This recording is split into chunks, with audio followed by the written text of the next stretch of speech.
If you are over 55 and you own your primary residence here in California and you're thinking about making a move, well, you need to learn more about Prop 19. That's what I'm talking about in my video today.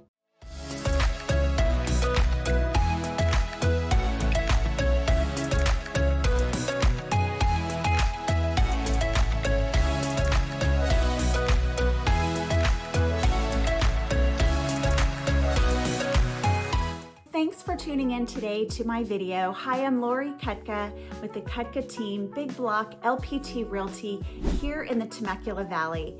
And I want to preface in this video, I am a real estate agent, a 20-year veteran real estate agent here in the Temecula Valley.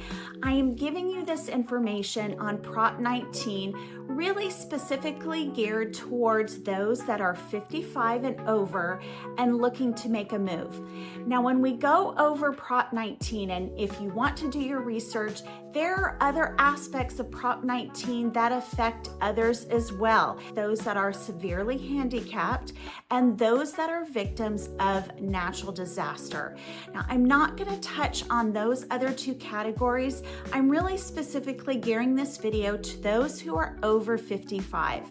Now, this happens to be a new category for me as well. So I fall into this category, and I figured if I needed to know more information, so did you. The basis overall of this video and understanding Prop 19 is tax savings. It is tax savings on those that are moving that are over 55. Let me start by helping you understand when I'm talking about tax savings, I'm talking about the current assessed value of the home that you own. A lot of homeowners over 55 fear of when they move, how much higher they're going to have to pay in taxes. And it all comes back to Prop 13. Now, Prop 13, again, you can look up the specifics on Prop 13, but Prop 13 in California says when you purchase a home, that starts your tax base of that property, whatever the assessed value is when you purchase the home. And every year, the county can only raise that assessed base value up to 2%. We in California do not pay taxes on market value of our home. So for example, if you bought your home 20 years ago for $400,000 and it is now worth $1 million, well, you are still only paying taxes based on the assessed value when you purchase the home for $400,000. When we talk about Prop 19, we talk about the transfer of the base assessed value of your current home.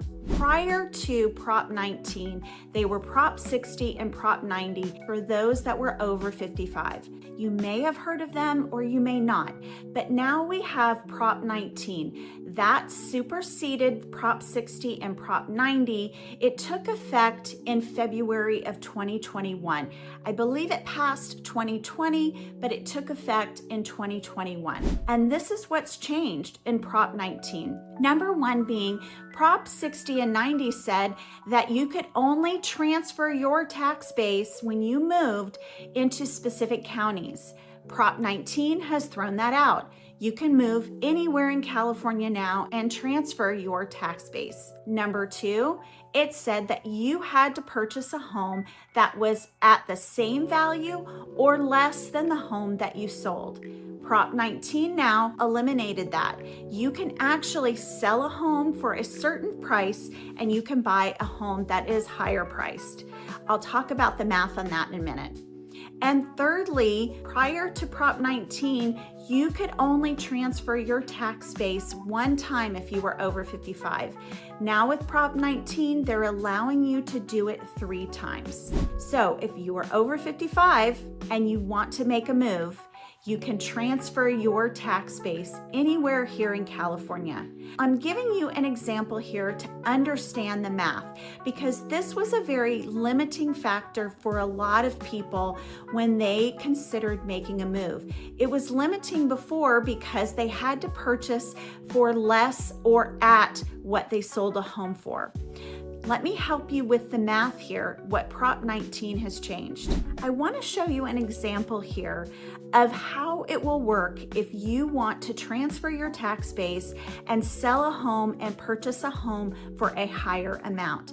This can be very confusing, so I want to break it down for you.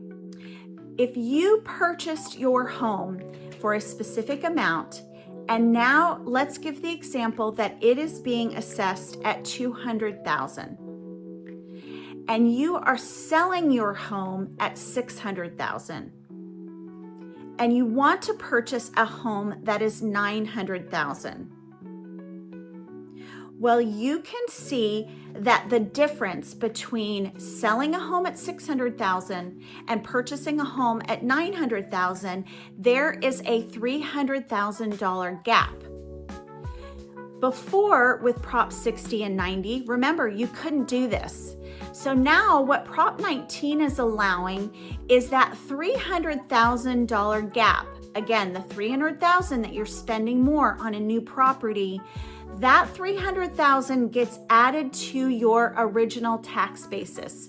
So if your original tax basis on the home that you're selling was $200,000, you would add $300,000, and the new home that you bought would have a new basis or tax assessment base at $500,000. This is quite the benefit, because if you did not do this, you would be paying taxes on the whole $900,000 of the home that you purchased. There's also lots to learn if you are inheriting a property.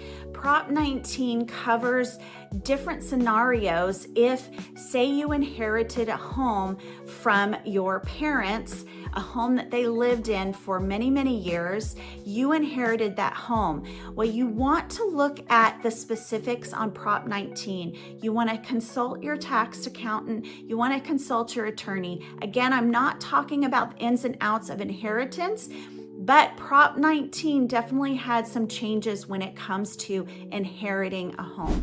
I have helped many buyers and sellers understanding these tax benefits and how to take advantage of it. But one of the things that they don't realize, it's really important that I want to share with you, is special assessments. When we're talking about taking advantage of these tax savings, we're talking about the base rate tax. We're talking about the assessed value of the home you're selling and transferring it to the new home that you purchase. But here in the Temecula Valley, we also have special assessments. Those are a fixed number that goes along with the property that you're purchasing. I want to be clear and make sure that you understand that those special assessments do not apply to this transfer of tax base. If a home that you are purchasing is $900,000 and you're transferring your tax base and now your tax base is $500,000, that is wonderful.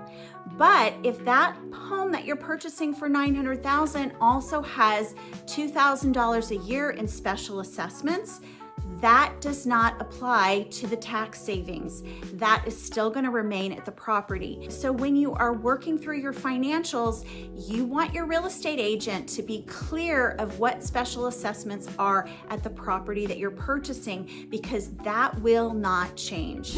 Secondly, and a very important factor, is that your transfer doesn't happen instantly. You have to apply for the transfer of your tax basis. This is the form that you would use if you are moving here to Riverside County. This form, you can have an attorney help you, or you can do it yourself. But this form needs to be submitted, and you want to do it on a timely manner once you've moved into the property. You need to understand that right away, you are going to be paying taxes on the value of the home that you purchased. It is not instantaneous that your transfer of your tax basis comes into play. The county has some lag time that they need to process the transfer. So just be mindful that it is not instantaneous. It is something that you do after you close on your home, and it is something that you submit to the county to apply for the transfer. Well, I hope I've given you some good things to know about Prop 19 and how you can possibly save on your taxes.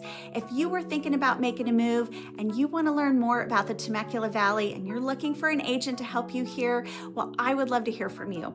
We put a video out on this channel every week. We talk about all things real estate. We give tips like this for buyers and sellers. We show our beautiful listings, and we talk about the benefits of living here in the Temecula Valley. I would love for you to continue to watch. Thanks for watching today, and come back next week.